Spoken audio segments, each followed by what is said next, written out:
یہاں پہ ایوان میں بہت سارے میرے سینئرز نے اور بہت سارے دوسرے لوگوں نے کہا کہ تنخواہیں بڑھائی بھی گئی ہیں، مگر شاید اس کی جو ریشو ہے وہ اتنی زیادہ نہیں ہے۔ آپ نے جو بجٹ کا تقریباً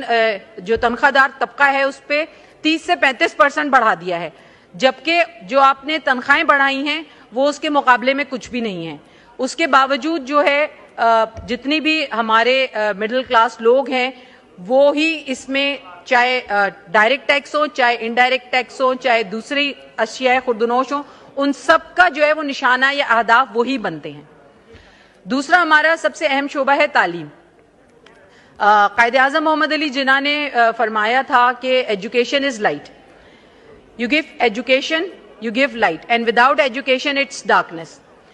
ہمارے پاس نہ صرف تعلیم کا فقدان ہے، دوہرا تعلیمی معیار ہے، اس کے ساتھ ہی ساتھ ہمارا تعلیمی نظام جو ہے وہ بھی تنزلی کا شکار ہے، اور کتابوں پہ ٹیکس لگا کے آپ لوگوں نے اس کو غریب کی پہنچ سے مزید دور کر دیا ہے۔ ہونا تو یہ چاہیے تھا کہ ہم تعلیمی نظام کو بہتر بنانے کے لیے، غریب کو مستفید کرنے کے لیے، اس کے بچوں کو پڑھانے کے لیے اس پہ کچھ ریلیکسیشن دیتے، مگر ہم نے کاغذ کے ساتھ ساتھ کتابوں جیسی نادر چیز کے اوپر بھی جو ہے وہ ٹیکس لگا کر اسے غریب کی پہنچ سے تعلیم کو دور کر دیا ہے۔ اس کے ساتھ ہی ساتھ ہمارا جو تعلیم کا دوہرا نظام ہے اس کے چکی میں ہمارے مڈل کلاس اور لوور مڈل کلاس ہی پس رہے ہیں۔ خواتین ہماری آبادی کا تقریباً نصف سے زیادہ ہیں، اور خواتین جو ہیں وہ تیزی سے تعلیمی میدان میں ترقیاں کر رہی ہیں، ہر جگہ مردوں کے شانہ بشانہ، بلکہ اس سے بہتر۔ جس زمانے میں نے انجینئرنگ کی تھی تو شاید میری کلاس میں 50 لڑکے اور 4 لڑکیاں تھیں، مگر آج 15-20 سال گزرنے کے بعد جو ہے وہ انجینئرنگ کی کلاس میں 30 سے 40 لڑکیاں اور 5 سے 8 لڑکے جو ہے وہ ہوتے ہیں۔ یہی حال میڈیکل کا ہے، یہی آئی ٹی کی فیلڈ ہے، تو خواتین جو ہے وہ تیزی سے تعلیم حاصل کر رہی ہیں۔ ہمارے سندھ میں سندھ کی بات کروں گی کیونکہ کراچی سے میرا تعلق ہے، سندھ میں تقریباً 48,000 سے زیادہ جو ہے وہ اسکولز ہیں، کالجز ہیں، مگر اس کے باوجود جو ان کی زبوں حالی ہے وہ سب کو معلوم ہے۔ ہونا تو یہ چاہیے تھا کہ کراچی جیسے بڑے شہر میں تعلیم کے لیے ایچ ایس سی جو ہے وہ کوئی جو ہے وہ بڑا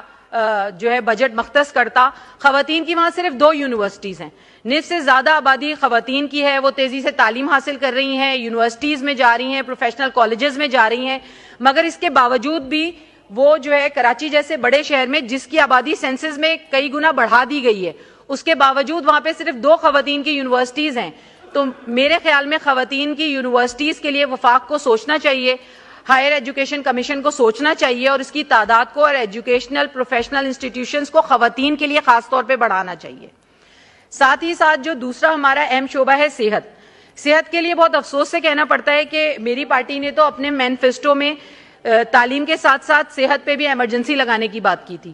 اس کے باوجود بھی جو ہمارے لائف سیونگ انسٹرومنٹس ہیں، جو طبی آلات جو ہے دل کے تحفظ کے لیے استعمال ہوتے ہیں، جو طبی ادویات ہیں، وہ ان آلات کے بغیر استعمال کرنا ناممکن ہے، ان پہ بھی 18% ٹیکس لگا دیا گیا ہے۔ اور جیسا کہ آپ کو پتہ ہے کہ آلات بہت زیادہ سینسٹیو ہیں تو یہ زیادہ تر درآمد کیے جاتے ہیں، تو 4% ان پہ ویلیو ایڈڈ ٹیکس وہ بھی لگتا ہے، اور اس کے بعد یہ تقریباً 22% پہ پہنچ گیا ہے۔